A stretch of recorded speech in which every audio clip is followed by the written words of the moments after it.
Now we want to establish the cross-section of our ducting geometry.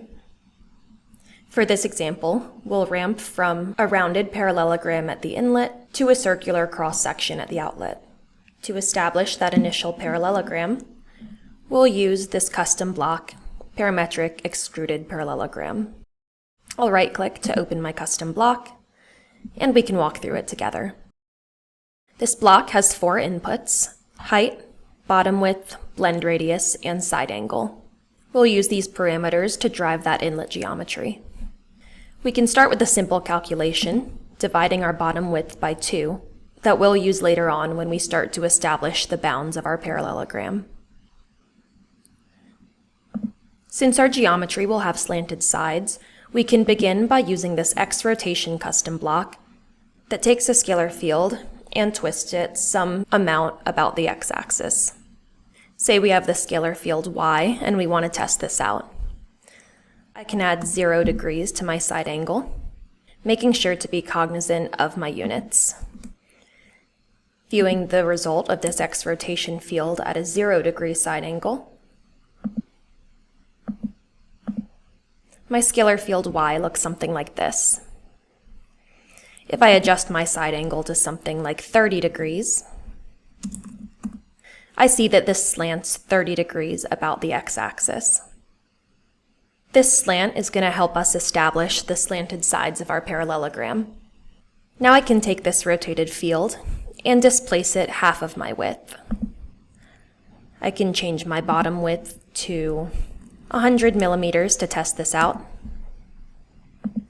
and view the resulting displacement. This will now establish the right side of our parallelogram.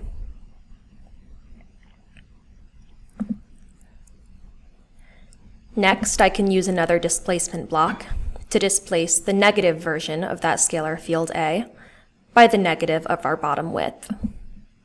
That'll give us this field. And if we intersect the two, we now have this negative domain in between our two fields. At this point, we've established both the left and right side of this parallelogram.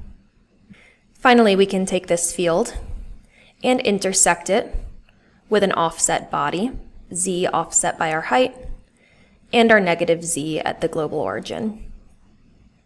I'll test out our height by adding 50 millimeters to our height input. That'll give us this field as our first offset and a flipped version at the global origin for our second.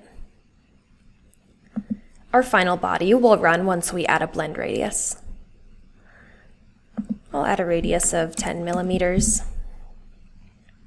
and come back down into our final variable to view our result. By intersecting our initial slanted edges with that positive and negative z, we've generated this infinitely long parallelogram geometry. Going back into our notebook, we can discard our changes since we were just testing out different scalars as our inputs.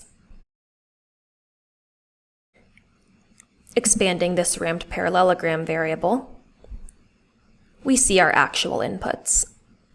You'll notice these are all ramps because we plan to transition from that parallelogram that we established for our input to a circular cross-section for our output. To help establish these ramps, we'll use the length from our path top view as our in-max. So we'll see some transition from our minimum length of 0 to our maximum length. In this instance, that length will exist in this path top view as our length property. From there, we input our inlet and outlet parameters and add in our transition continuities. We're left with geometry that looks something like this, where we move from the parallelogram to our circular cross-section. I can use my field viewer to evaluate this and adjust our field viewer size if needed, since this is unbounded. I'll make this 3,000 millimeters, and now we can visualize that transition.